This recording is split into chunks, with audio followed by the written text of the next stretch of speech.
교재 28페이지를 제가 읽겠습니다. 교재 28페이지입니다.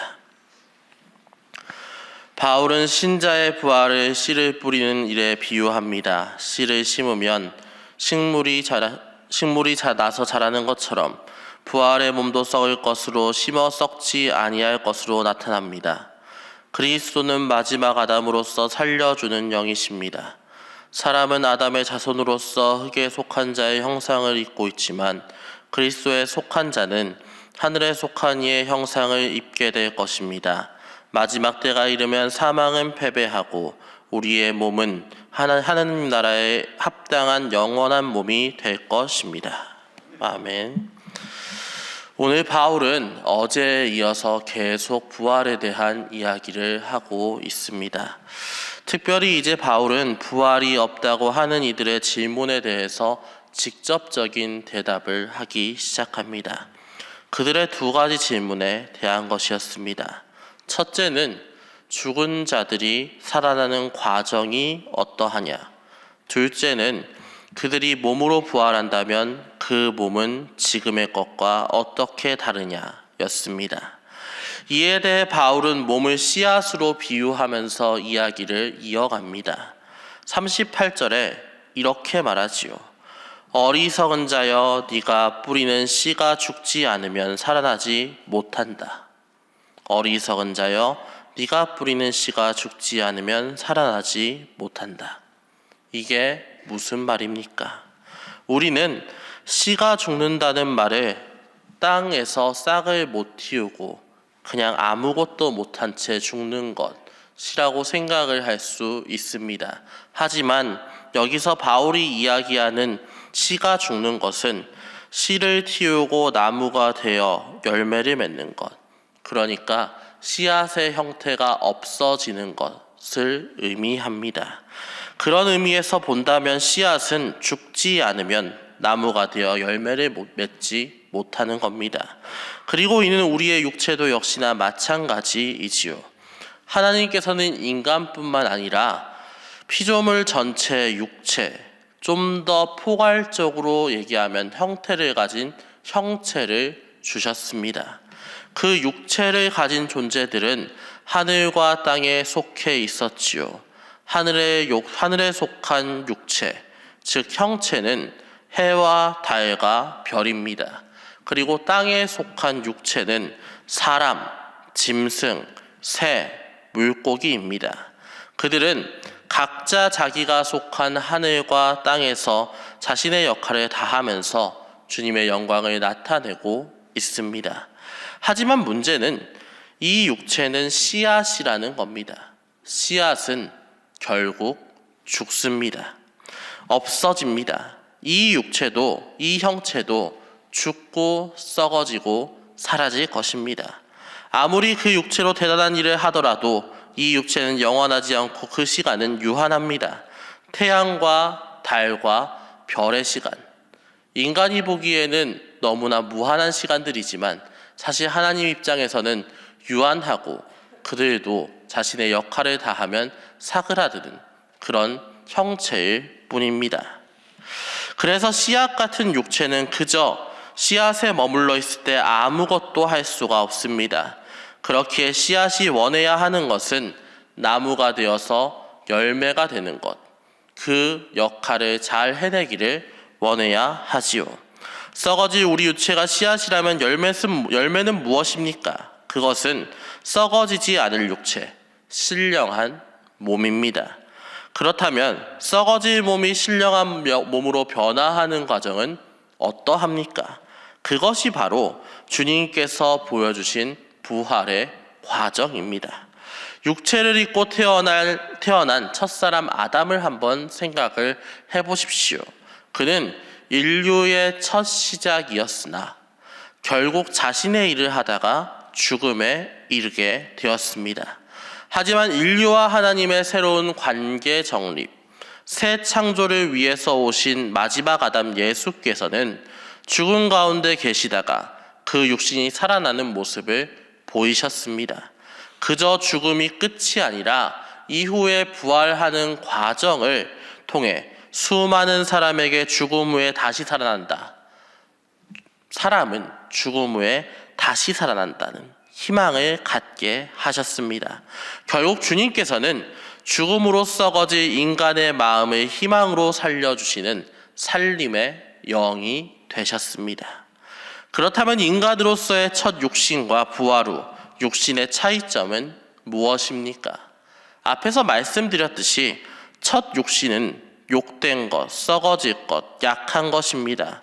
50절의 말씀에 따르면 이 나약한 육신으로는 우리가 하나님의 나라를 이어받을 수가 없습니다. 왜 그렇습니까? 그 육신으로 하나님 나라의 영광에 이르지 못함을 예수 그리스도께서 보여주지 않았습니까? 만약에 우리의 나약한 몸, 우리의 연약한 몸으로 하나님 나라에 이를 수 있었다면 예수께서는 성육신하여서 이 땅에 내려오지 않았겠지요. 굳이 미천한 육신을 입으시고 십자가에 달려서 죽으실 이유가 전혀 없다는 이야기입니다. 주님께서 굳이 육신을 입으신 이유는 우리 육신의 나약함, 죄를 뿌리칠 수 없는 유한성을 보여주기 위해서였습니다. 그리고 난 후 육신의 대표로서 우리의 죄를 대속해 주시는 그게 주님께서 이 땅에 오신 이유였지요. 그리고 그 모든 죄를 대속하신 후 주님께서는 영광스러운 몸을 입고 부활하셨습니다. 쉽게 말해 너희도 이 썩어질 몸을 벗어버리고 죽음에서 부활하는 날 영광의 몸, 신령한 몸을 입고 나아오리라는 것을 예수께서 몸소 보여주셨다라는 이야기입니다. 이 말씀을 통해 우리는 오늘의 첫 번째 기도 제목을 알게 됩니다. 무엇입니까? 주님의 부활을 확신하고 나의 부활을 기대하며 살게 하소서입니다. 주님의 부활을 확신하고 나의 부활을 기대하며 살게 하소서입니다. 주님의 부활을 확신하고 나의 부활을 기대하며 살게 하소서. 사실 우리는 믿음을 가지고도 주님의 부활을 모호하게 보는 경우가 많이 있습니다.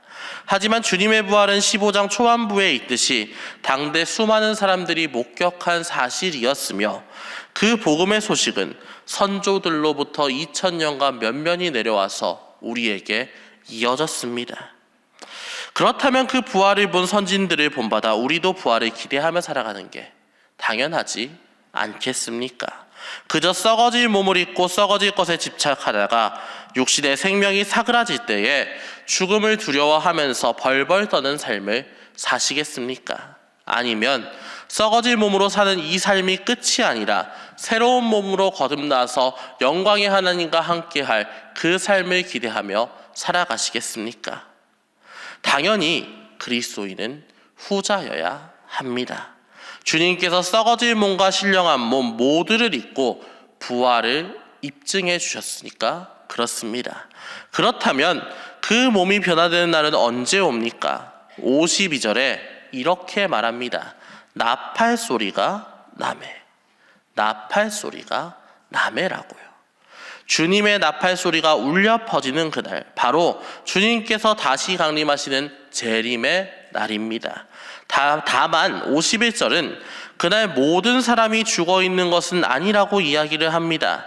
이전에 죽은 사람도 있고 그 시간대에 살고 있는 사람도 있겠지요.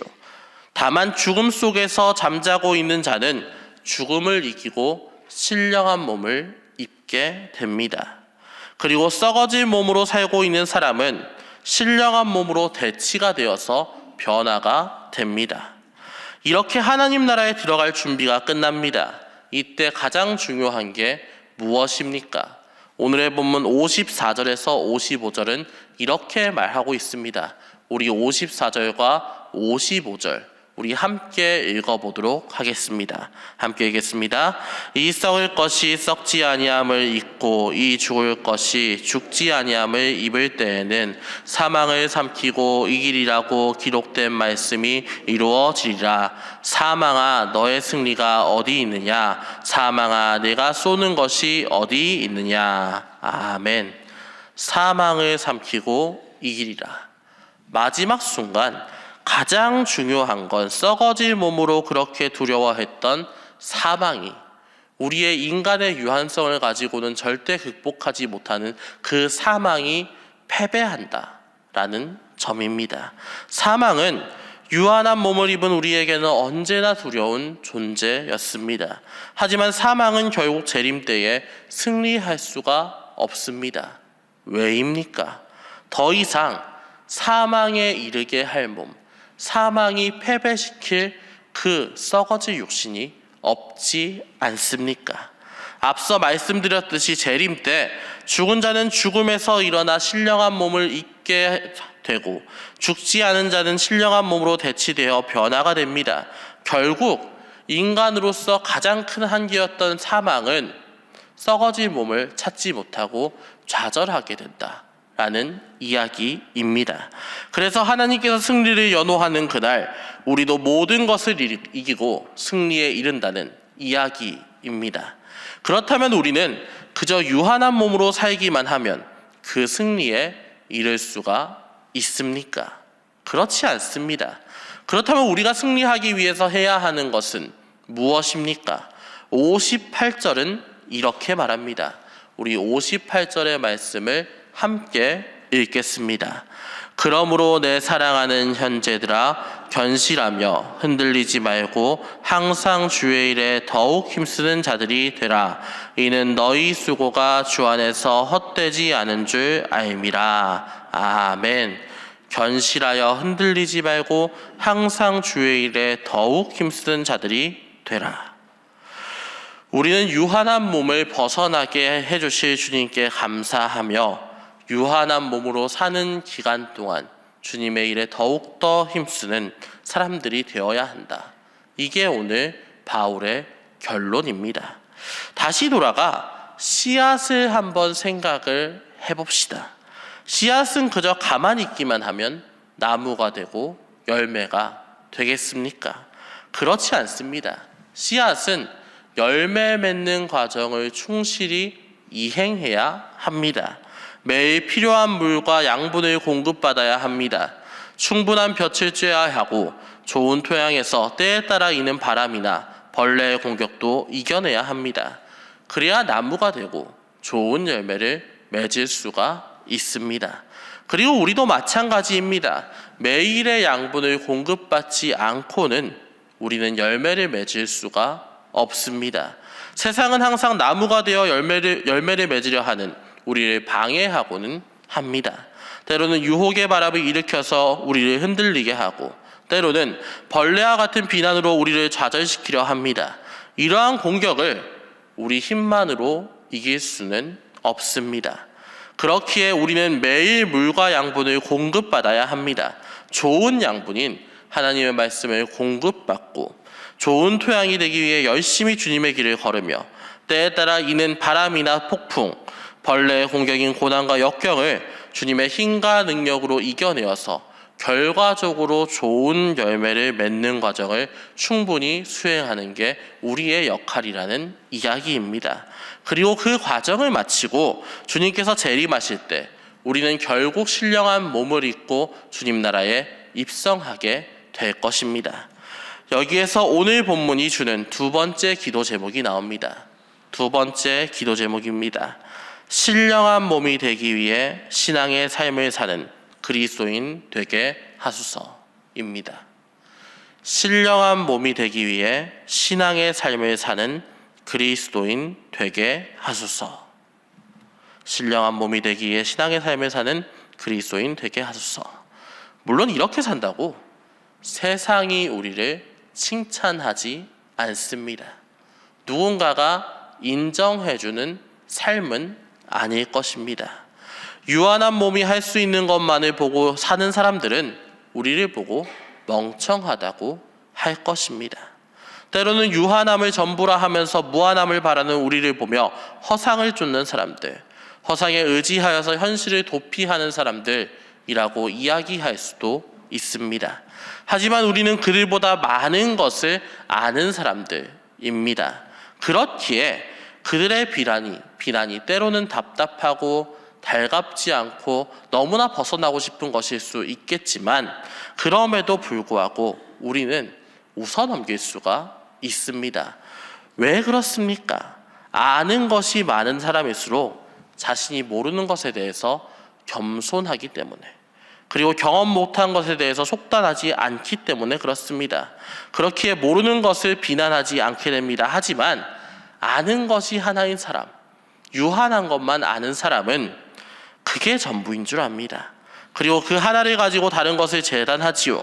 그게 아니면 잘못되었다고 비난하고 화를 냅니다. 하지만 그 비난과 화는 아는 사람이 볼 때에는 아무것도 아닙니다. 아는 사람은 모르는 사람을 웃어넘길 수 있습니다. 그저 아직 몰라서 저러는구나 라고 생각하며, 안타깝다, 긍휼하다, 저 사람도 알았으면 좋겠다 마음을 먹게 됩니다. 그리고 어떤 비난에도 상관하지 않으며 자기의 길을 꿋꿋이 걷게 됩니다. 우리도 마찬가지입니다. 우리는 인간의 힘으로서는 볼 수 없는 것을 볼 수 없는 것을 본 사람들입니다. 하나님의 은혜로 육신의 몸이 끝이 아니라 신령한 몸을 입는 부활의 과정이 있다는 것을 알게 되었습니다. 그렇다면 그 길로 꿋꿋이 걸어만 나가면 됩니다. 물론 그 과정은 험난할 수 있습니다. 하지만 그 과정을 통해 높은 비전이 성취된다면 그것보다 더 기쁜 일은 없을 것 아닙니까? 사랑하는 신의 성도 여러분께서 주님께서 주신 높은 비전, 부활의 확신을 가지고 신령한 몸을 입어나가는 그 과정을 이 교회에서, 그리고 사회에서 그리스도인으로서 충실히 밟아 나가시는 여러분 되시기를 주님의 이름으로 축원합니다. 네, 이 시간 오늘 말씀을 통해 주신 두 가지 기도 제목, 주님의 부활을 확신하며 나의 부활을 기대하며 살아가게 하소서. 주님을 바라보며 열심히 주님의 일에 힘쓰는 그리스도인 되게 하소서를 놓고 기도하시기 바랍니다.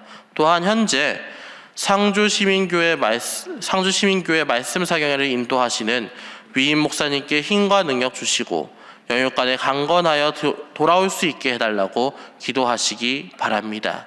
또한 나라와 민족을 위해서도 기도하여 주시면 감사하겠습니다.